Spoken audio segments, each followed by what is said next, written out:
ആയിക്കോട്ടുകാരെ, നമുക്കൊന്നൊരു റവ ലഡു ഉണ്ടാക്കാം. അതെങ്ങനെ ഉണ്ടാക്കുകയെന്ന് നമുക്കിനി നോക്കാം.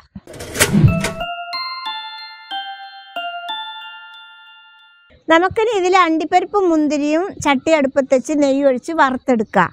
ആ ചട്ടിയിൽ തന്നെ നമുക്ക് ഈ റവ വറുക്കാം. ഇത് എൻ്റെ അടുത്തുള്ളത് വറുക്കാത്ത റവയാണ്. ഇനി വറുത്ത റവയാണെങ്കിൽ ഒന്ന് ചൂടാക്കി എടുത്താൽ മതി. ഇത് നമുക്ക് നന്നായിട്ടൊന്ന് വറുത്തെടുക്കാം. ചട്ടി അടുപ്പത്ത് വെക്കാം.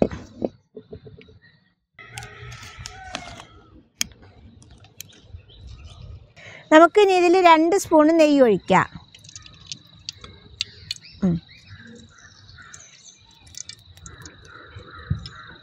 ചെറിയ തീയിലേ വെക്കാവേ, അല്ലെങ്കിൽ കരിഞ്ഞു പോകും. ചെറിയ തീ വെച്ചിട്ട് നമുക്കിത് ഉണ്ടാക്കാം. നമുക്കിനി ആദ്യം അണ്ടിപ്പരിപ്പ് ഇതിലിടാം. അണ്ടിപ്പരിപ്പ് ഇട്ടിട്ട് നന്നായിട്ടൊന്ന് വറുത്തെടുക്കാം. ഇനി നമുക്കിതിൽ മുന്തിരി ഇട്ട് കൊടുക്കാം. അണ്ടിപ്പരിപ്പ് കുറച്ച് വേവായ ഉടനെ മുന്തിരി ഇട്ട് കൊടുക്കുക. മുന്തിരി വീർത്ത ഉടനെ വാരിയെടുക്കുക.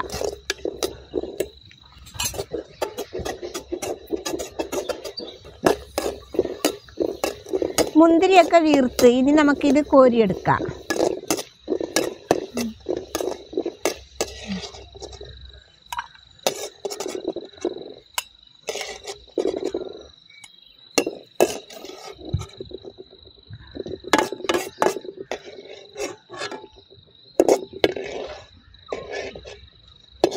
ഇത് ഇല്ലെങ്കിലും കുഴപ്പമില്ല കേട്ടോ. ഇത് തിന്നുമ്പോൾ കടിക്കുമ്പോൾ ഒരു രസം കിട്ടാനാണ് ഇതിടുന്നത്.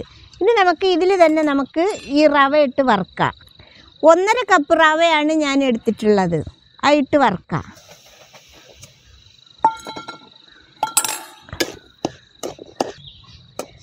ഇത് വറുക്കാത്ത റവ ആയതുകൊണ്ടാണ് ഞാനൊന്ന് ചെറിയ തീയിൽ വറുക്കണത്. വറുത്ത റവയാണെങ്കിൽ ഇങ്ങനെ വറുക്കൊന്നും വേണ്ട, ഒന്ന് ചൂടാക്കി ഇട്ടാൽ മതി.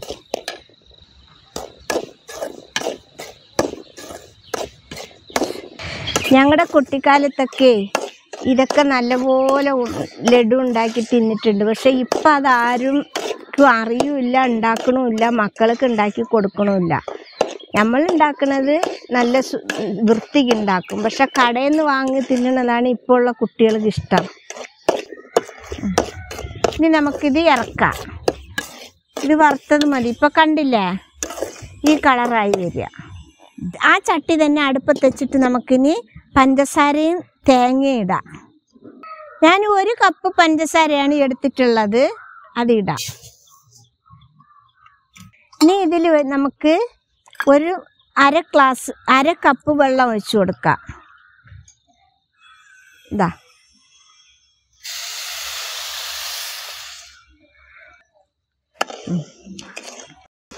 പഞ്ചസാര ഒന്ന് നന്നായിട്ട് അലിഞ്ഞോട്ടെ. പഞ്ചസാര ഇത് എൻ്റെ രീതിയിലാണ് ഇടുന്നത്. ഓരോരുത്തരുടെ ഇഷ്ടം പോലെ ഇടാം. മധുരം കൂട്ടിയിട്ടും ഇടാം, കുറച്ചിട്ടും ഇടാം. അതിനൊന്നും കുഴപ്പമില്ല.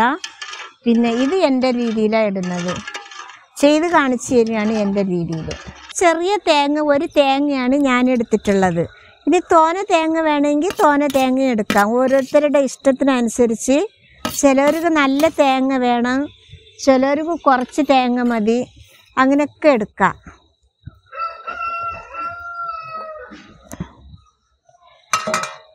ഇതിന് നല്ല ഒന്ന് തിളച്ച് തേങ്ങയിൽ മധുരം കയറട്ടെ. എന്നാൽ നമുക്കൊരു 5-6 ദിവസം എടുത്ത് വെക്കാൻ പറ്റും. തേങ്ങയിൽ നല്ല മധുരം കയറി നല്ല ഇതായി കഴിഞ്ഞാലേ. ചിലവരിതിൽ പാൽ ഒഴിച്ചിട്ടാണ് ഉണ്ടാക്കുക. പാൽ ഒഴിച്ചിട്ടുണ്ടാക്കിയാൽ എടുത്ത് വെക്കാനും പറ്റില്ല, ഒന്നും പറ്റില്ല. അപ്പം തിന്ന് തീർക്കണം. പക്ഷേ ഇത് നമ്മൾ ഞാൻ പച്ചവെള്ളത്തിലാണ് ഉണ്ടാക്കുന്നത്. പച്ചവെള്ളത്തിൽ ഉണ്ടാക്കുമ്പോൾ കുറച്ച് ദിവസം എടുത്ത് വെക്കാം. ഒരാഴ്ച വരെയൊക്കെ എടുത്ത് വെക്കാൻ പറ്റും. ഒരു കേടും വരില്ല. നല്ല ലഡു എങ്ങനെയുണ്ടോ അതേപോലെ ഉണ്ടാവും. ഒരു അര സ്പൂണ് ഏലക്കപ്പൊടി ഇടുന്നുണ്ട്.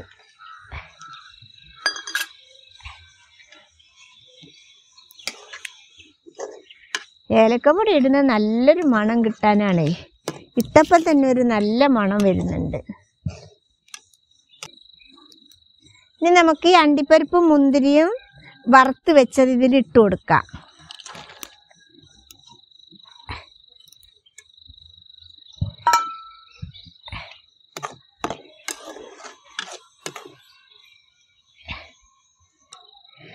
നമുക്ക് ഈ റവ ഇതിൽ ഇട്ട് കൊടുക്കാം.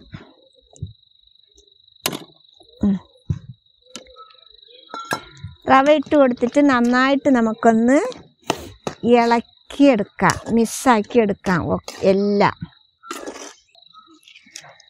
അടി പിടിക്കാതെ ഒന്ന് ഇളക്കി കൊടുക്കാം.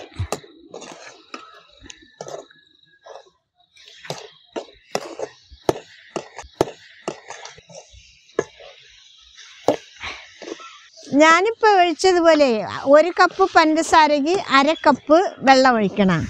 അപ്പോഴാണ് ഈ റവ ഇങ്ങനെ നല്ല സോഫ്റ്റായിട്ട് കിട്ടുള്ളൂ. അല്ലെങ്കിൽ നല്ല ഡ്രൈ ആയിരിക്കുള്ളൂ, കട്ടിയായിട്ട്.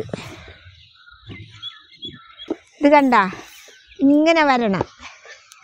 ഇനി ചെറുതായിട്ട് ചൂടായ ഉരുട്ടേണ്ട പാകത്തേക്ക് വരണം. ഇപ്പം ഇങ്ങനെ ആയി, നമുക്കിനി ഇറക്കാം.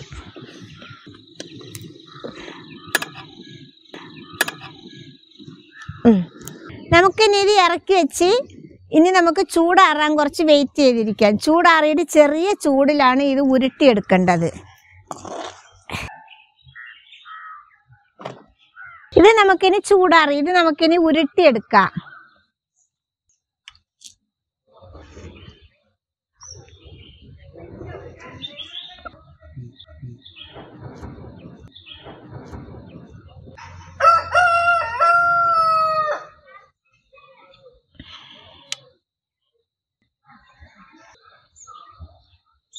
ഇത് നമുക്ക് കയ്യിൽ ഒട്ടുവാണെങ്കിൽ ഒരു ലേശം ഒരു നെയ്യെടുത്ത് കയ്യിൽ പുരട്ടിയാൽ മതി. അപ്പോൾ ഒട്ടില്ല. പിന്നെ ചൂടാറി കഴിഞ്ഞാൽ നല്ല ഡ്രൈ ആയി കട്ടിയായിരിക്കും. ഇത് വെള്ള ലഡുവാണ്. ഇനിയിപ്പോൾ നിങ്ങൾക്ക് കളർ ലഡു വേണമെങ്കിൽ എന്തെങ്കിലും കളറ് നമ്മൾ തേങ്ങ എടുക്കുമ്പോഴോ പഞ്ചസാര ഉരുക്കുമ്പോഴോ വേണമെങ്കിൽ അതിൽ ലേശം ഇടാം, കുഴപ്പമില്ല. അത് ഓരോരുത്തരുടെ താല്പര്യത്തിനനുസരിച്ച് ചെയ്യാം.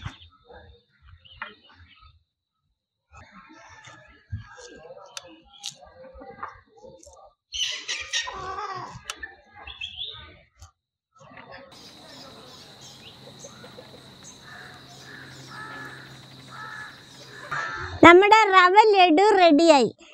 ഇത് എല്ലാവരും ഉണ്ടാക്കി നോക്കണം, കുട്ടികൾക്ക് ഉണ്ടാക്കി കൊടുക്കണം. ഇത് ഇഷ്ടപ്പെട്ട ലൈക്ക് ചെയ്യണം, ഷെയർ ചെയ്യണം, കമൻറ്റ് ചെയ്യണം.